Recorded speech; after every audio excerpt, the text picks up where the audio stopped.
Desde Alaska hasta la Patagonia, entérate de todo lo que pasa en nuestra América.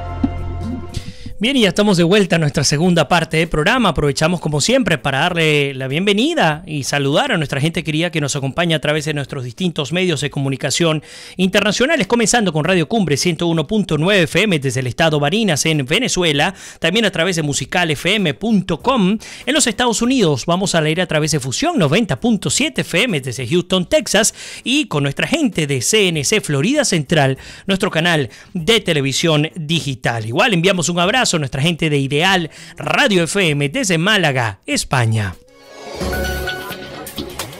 Hoy en América es Noticia colocamos en Bajo la Lupa a... Y bajo la lupa nos vamos a Venezuela y me agarra un escrito que comparte con nosotros Berta Araujo, que nos dice que tiene de verdad que Maduro tenía la idea o tiene la idea de sacar 3 ceros a la moneda para continuar con la hiperinflación y acabar de una vez con el bolívar. Pues mucho de eso hay y ya vamos a hablar justamente de ese tema. El hecho es que en el marco de una carrera casi que en solitario, más allá de algunas postulaciones individuales, que no vamos a analizar en este momento, no nos toca analizar en este momento, hablando de Venezuela, pues Primera Justicia y Acción Democrática no participarán en las presidenciales. Este domingo varios líderes de la oposición se reunieron en Caracas para definir su estrategia y decisión sobre acudir o no a las elecciones presidenciales este 22 de abril. En medio de las conversaciones, fuentes aseguraron al diario Panorama que Primera Justicia decidió no participar y en el caso de Acción Democrática haría lo mismo. Además, fuentes confirmaron para el Nacional Web que Henry Falcón sí acudirá a los comicios presidenciales con su partido Avanzada Progresista si se dan las condiciones necesarias, y nos preguntamos ¿qué condiciones se pueden dar? Si ya bastante desgaste ha habido en torno a un diálogo o una negociación, a una reunión, no sé cómo lo podemos decir, en la cual pues sencillamente no se obtuvo absolutamente nada. Un Nuevo Tiempo también mostró su interés en acudir a las urnas el próximo 22 de abril. Por su parte, la Causa R no participará tampoco en los comicios. En una semana vencerá el plazo para que los candidatos se inscriban ante el CNI. Fíjense que Carauta Digital nos trae la razón por la cual Ramos Alup habría descartado por ahora participar en las presidenciales. El diputado Henry Ramos Alup habría descartado por ahora participar en las elecciones presidenciales previstas para el próximo 22 de abril, que fueron convocadas por el Consejo Nacional Electoral tras solicitud de la Asamblea Nacional Constituyente. La información fue difundida por la periodista Sofía Neder en su cuenta de Twitter debido a la ausencia de condiciones electorales para el 22 de abril. Acción Democrática no concurrirá a la contienda por ahora. Quedan, de hecho, congeladas las aspiraciones presidenciales de Ramos Alup, según escribió la mañana de este lunes. Y mientras tanto, un poco para dar contexto a lo que estamos discutiendo, ya hago la pausa y nos vamos a discutir entre todos. El Nacional de Venezuela nos habla sobre estas denuncias relativas a que el Consejo Nacional Electoral en Venezuela activó puntos especiales del registro electoral permanente en los ministerios, así como lo escuchan, en Aragua, Cojedes, del Tamacuro, Falcón, Mérida y Yaracuy.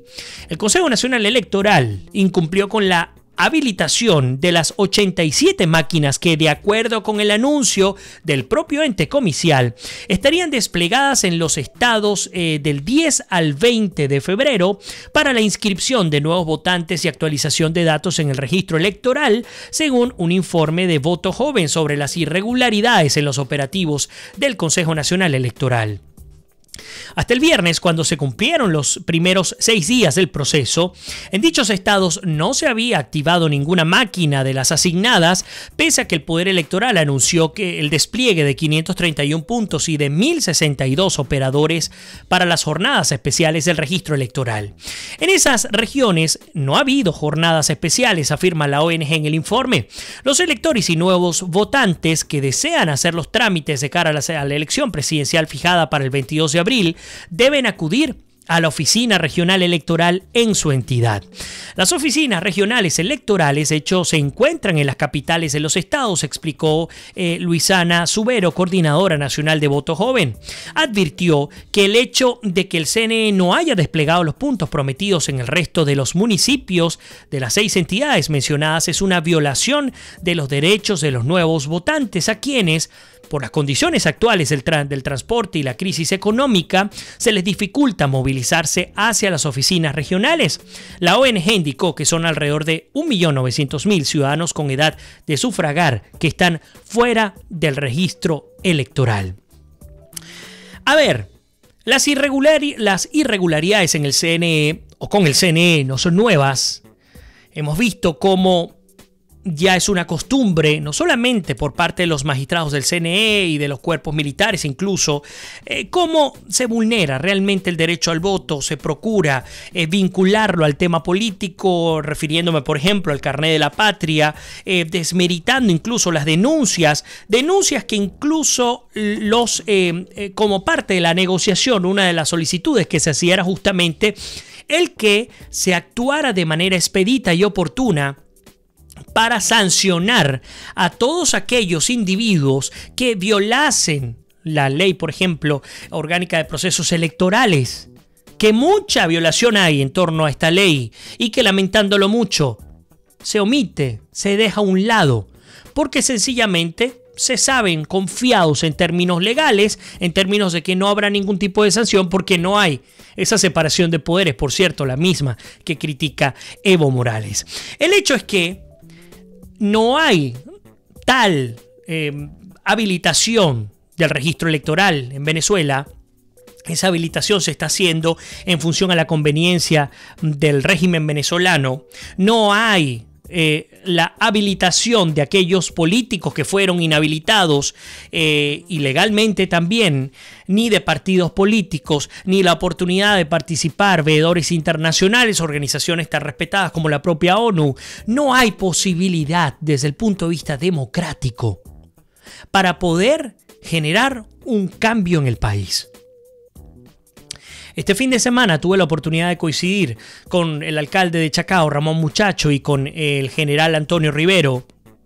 Ambos con visiones diametralmente distintas, debo decirlo, opuestas, pero al fin y al cabo vale la pena escuchar, cada quien saca sus conclusiones.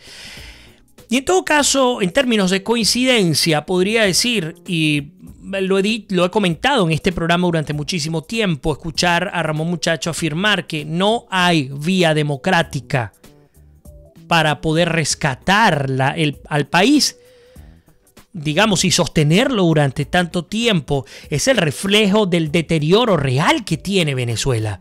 Es que ese deterioro ha llegado a tal punto en el que, como él lo afirmaba en su oportunidad, ¿quién podría creer que por vía democrática un Diosdado Cabello entregaría el poder? Una Asamblea Nacional Constituyente cesaría en sus funciones. Un presidente como Maduro entregaría el poder, le entregaría la banda presidencial al presidente electo. ¿Quién podría creerlo? Además, ¿quién podría creerlo conociendo las consecuencias que recaerían sobre estos individuos que han gobernado el país, o mejor dicho, han desgobernado el país con un sistema que ejerce el poder por la fuerza y que pues sencillamente están allí muy bien enroscados, muy bien enquistados? Fíjense que en el marco de toda la locura, la vorágine informativa que se genera en Venezuela, de los dimes y diretes, de los videos, de los lanzamientos y las postulaciones también, el diputado José Guerra, uno de los que particularmente respeto, ha dicho que, o advertido que el Banco Central de Venezuela en efecto planea una nueva renovación monetaria. Una cosmética de alguna manera. El hecho es que el diputado José Guerra, presidente de la Comisión de Finanzas de la Asamblea Nacional, advirtió que las autoridades del Banco Central de Venezuela estarían planeando una nueva reconversión monetaria. El economista aseguró que es un fracaso volver a quitarle los 3 ceros al bolívar, como se realizó en el 2007 con la finalidad de simplificar las cifras. El Banco Central de Venezuela está pensando en volver a quitarle 3 ceros al bolívar, como se hizo en diciembre del 2007, según dijo el economista en su cuenta de Twitter. De hecho, Guerra explicó que la moneda nacional no necesita un cambio cosmético, y es lo que ocurre. Se quedaron sin circulante, producto de esta hiperinflación que crearon ellos mismos, con esta inflación que propiciaron incluso desde el periodo de Chávez, porque hay que relacionar las cosas. Aquí no es que Maduro traicionó a Chávez, no es que Maduro es la respuesta a la política de Chávez, quien se encargó de dilapidar los recursos del país. Muchas personas me argumentan o me dicen, hey, pero es que cuando Chávez al principio de su mandato, las cifras de desnutrición, las cifras de analfabetismo, etcétera, fueron disminuyendo a mínimos increíbles. La FAO comenzó a premiarlos allá en Venezuela. Y yo le decía, pues por supuesto. Pero es que ¿cómo no va a haber reducción si el gasto público se maximizó a la enésima potencia? Y no es porque exista el gasto público, sino que los programas asistencialistas, más clientelares que asistencialistas, no eran sostenibles en el tiempo. A punta de dinero procuraron mantenerse y construir una hegemonía, no solo en Venezuela, sino en el resto de los países de América Latina, pero ese dinero se acabó, lamentándolo mucho para ese régimen. Y hoy día las costuras comienzan a salir. Créanme que si tuviésemos un barril de petróleo aún a 120 bolívares, a 120 dólares el barril, muy probablemente aún estuviésemos viviendo en una especie de burbuja a punta de dinero. Y de allí a que prácticamente el país de América Latina más rico, el que debió ser el más rico de todos, hoy es el más pobre. De allí a que, pues estas reconversiones monetarias, cual paciente terminal, se lleven a cabo con el único fin de tratar de estirar 1 o 2 semanas a la crisis económica, a la crisis política, económica no, política, porque en la calle la gente sigue muriendo. Tanto así que basta revisar los medios internacionales para ver con vergüenza lo que ocurre, lo que acontece, por ejemplo, sobre esta denuncia de un diputado venezolano, el cual informó sobre la muerte de 6 neonatos por falla de luz en un hospital. De hecho, fue José Manuel Olivares quien indicó que los recién nacidos se encontraban conectados a una máquina de ventilación mecánica. Además, el gremio de la salud advierte sobre la escasez de materiales y medicina. Insistimos, es parte total de lecturas parciales que nos llevan al drama que se vive en el país. Vamos a leer los comentarios. Por supuesto, siempre son invitados a compartir con nosotros sus opiniones. Por ahí dice Zuli Quiñones: quien usa el evangelio para alcanzar sus propios méritos tiene como ganancia el infierno. Así de simple. Disculpa si me salgo del tema. Me imagino Zuli Quiñones refiriéndose a la postulación de Javier Bertucci, el líder de la agrupación, no sé cómo denominarlo, El Evangelio Cambia. La verdad, Zuli, será un tema que vamos a discutir. Hoy no lo vamos a hacer, porque en el país la situación es tan pero tan grave, tan pero tan dramática, que el tema electoral puntual, y más refiriéndonos a este caso religioso que es muy delicado, es un tema que hay que tocar con muchísima fuente, con muchísima serenidad.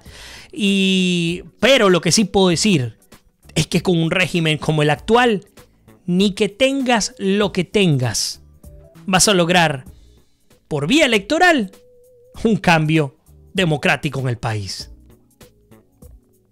Lamentándolo mucho, no. Lamentándolo mucho, las vías democráticas las cerró el propio régimen venezolano.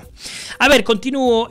Maduro tiene orden de captura, nos dice Zuli Quiñones. Bueno, aún no tiene orden de captura. A lo que se refiere Zuli Quiñones es que la fiscal general de la República en el exilio, Luis Ortega Díaz, ha pedido de manera formal orden de captura al presidente Maduro por ejemplo, el caso de corrupción de Odebrecht.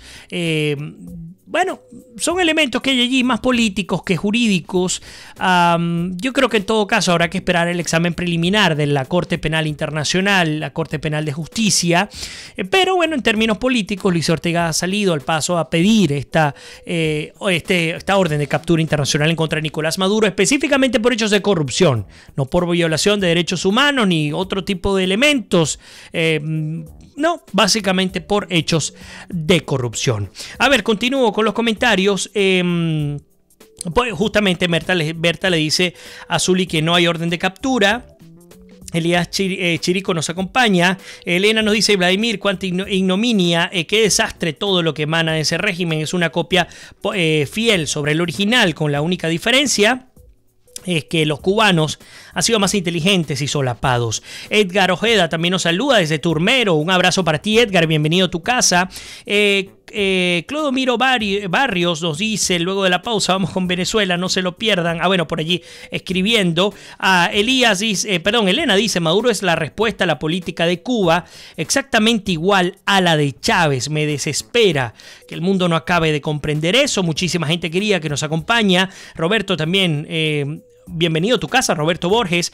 Zuli Quiñones nos dice: última hora, orden de captura. Bueno, al menos, Zuli, lo que tengo yo en términos de los principales portales informativos, no hay orden de captura en contra de Maduro en ninguno de los portales internacionales y pues más respetados de noticias en el mundo. Acá lo tengo a mano. Ustedes lo saben que me toca tener esto de primera y la verdad no tenemos esa información, al menos hasta el momento.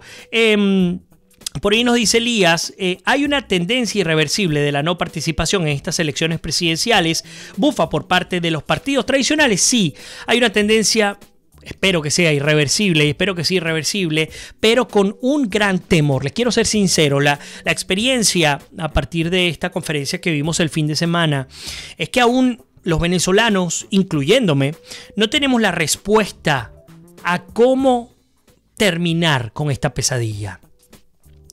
Hay algunas coincidencias. Pareciera que Antonio Ledesma está muy enfocado, y ahí de pronto creo que está la gran coincidencia de buena parte del país, en esta injerencia al menos humanitaria arrancada en Venezuela. De hecho, se reunió con el alto comisionado de los derechos humanos de la ONU y le ha pedido en concreto esta injerencia humanitaria en el país. Una nota también que ha salido en distintos medios internacionales, y dijo, entre otras cosas: el pueblo venezolano, y aquí coincidimos, es víctima de un genocidio. El que no muere de hambre lo mata el AMPA o el régimen, que es lo mismo, por protestar. Planteamos al alto comisionado injerencia humanitaria, señaló el exalcalde de Caracas en su cuenta de Twitter luego de la reunión. Dice también que, hablando sobre el tema de las elecciones convocadas anticipadamente por el régimen de Nicolás Maduro, al respecto señaló que son una trampa de un gobernante autoritario que sabe que no tiene respaldo popular y solo puede mantenerse en el poder burlando el voto de los ciudadanos.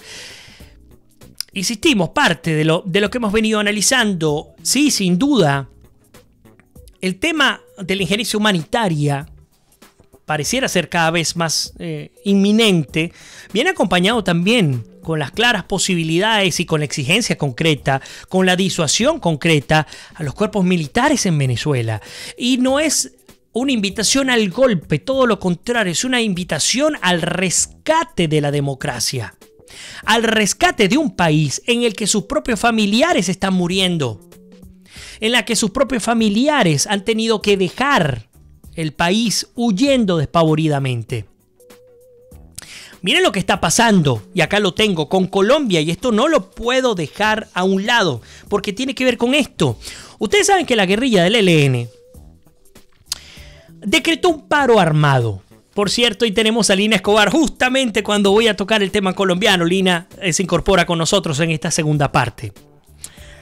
Bueno, decreta el ELN, esta guerrilla colombiana, un paro armado, así como suena, en el medio de unas negociaciones que parecen más fachadas que cualquier otra cosa, de paz, que no parecen mucho de paz, un paro armado en el cual, bueno, ya se han cobrado víctimas fatales y hubo un intento de atentado, y por acá tengo el lugar exacto donde ocurrió. Recuerdo que creo que fue entre Pamplona y Cúcuta, acá está, entre Pamplona y Cúcuta, en el que intentaron colocar un explosivo, unos individuos, y les explotó.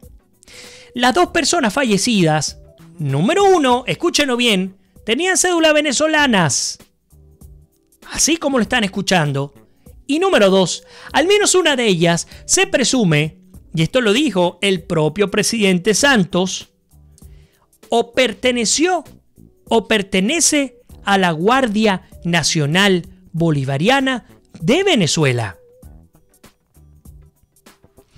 Es el ejemplo de cómo el narcotráfico, de cómo las guerrillas, de cómo estos sistemas comunistas, lamentándolo mucho, van migrando como una bacteria por el cuerpo llamado América Latina y van de un lado a otro. Y mientras más vulnerable es el paciente, peores son las consecuencias. La denuncia concreta por parte del Ministerio de la Defensa colombiano, en el cual incluso hablaron de esta conversación con el ministro de Defensa venezolano, Néstor Reverol. Perdón, de Interior, Justicia y Paz, me disculpan la confusión. Afirmando que en Venezuela hay líderes directivos del ELN, de la guerrilla del ELN, mandando órdenes desde Venezuela, pues es otro reflejo de lo que estamos hablando. Y es un reflejo muy similar a otro que también quiero comentar, y me disculpan que salte de país a país, pero ustedes saben que suele ocurrir muy frecuente conmigo porque todos los temas tienen que ver unos con otros. Bueno, y es que tiene que ver con algo que nos preocupa a nosotros particularmente, digamos, está fundamentado en la supuesta disidencia de la FARC. Es que además investigan, escúchenlo bien, versiones sobre una conferencia refundacional de esta guerrilla, con una nueva cúpula y cadena de mando que pronto sería anunciada. Sus efectivos estarían alrededor de los 1000. No solo han empezado a atacar a los desmovilizados, sino que se fortalecen en el narcotráfico, en la minería ilegal y como riesgo electoral. Entonces es cubrir además por la vía del hecho de la fuerza y por la vía política. Hay que entender el trasfondo de lo que ocurre con estos regímenes que quieren ser instaurados y quieren permanecer en nuestra América Latina. Hay casos inmediatos. Así que sería una irresponsabilidad no denunciarlos. A ver, antes de irme, saludo y también incorporo nuevos comentarios. Por ahí vi a Abraham Toledano, que le doy un abrazo, bienvenido desde España. Es bien tarde por allá. Rafael nos dice: el Grupo de Lima debe juntarse con Estados Unidos y pues sacar a Maduro junto con su... bueno, dice, no puedo decirlo todo, Rafael, porque vamos al aire en nuestras emisoras, pero sí, preguntas que uno se hace. Ya Estados Unidos se incorporó al Grupo de Lima. Antes eran 12 países, ahora son 14, entre ellos Estados Unidos, que se ha incorporado. Hay acciones concretas. Yo creo que el tema de no darle la palestra política a Maduro es un tema claro, un rechazo claro continental, que mucha falta hacía, primera vez que se hace en nuestro continente desde que el chavismo existe en Venezuela. Por ahí nos dice, bueno, nos saluda Lina. Elías dice: ese es el comienzo de la solución, la injerencia humanitaria. Nos guste o no, dice Berta, las Fuerzas Armadas son la clave. Lili nos saluda, bienvenida a tu casa, encantado de tenerte acá en América es Noticia. Pero bueno, nos toca ahora sí despedirnos en nuestra edición del día de hoy, la número, 618. Ustedes, gracias por estar allí, por acompañarnos como siempre, bueno, por apoyarnos y además compartir nuestra edición. Les esperamos mañana como siempre a través de América Noticias, en nuestros distintos medios. A los que nos quieran acompañar en vivo, pueden hacerlo a través de Facebook Live. Colocan mi nombre, 6 de la tarde, hora del este en los Estados Unidos. Y como siempre les digo, que Dios me los bendiga, se les quiere, se me cuidan y nos despedimos. Será hasta mañana.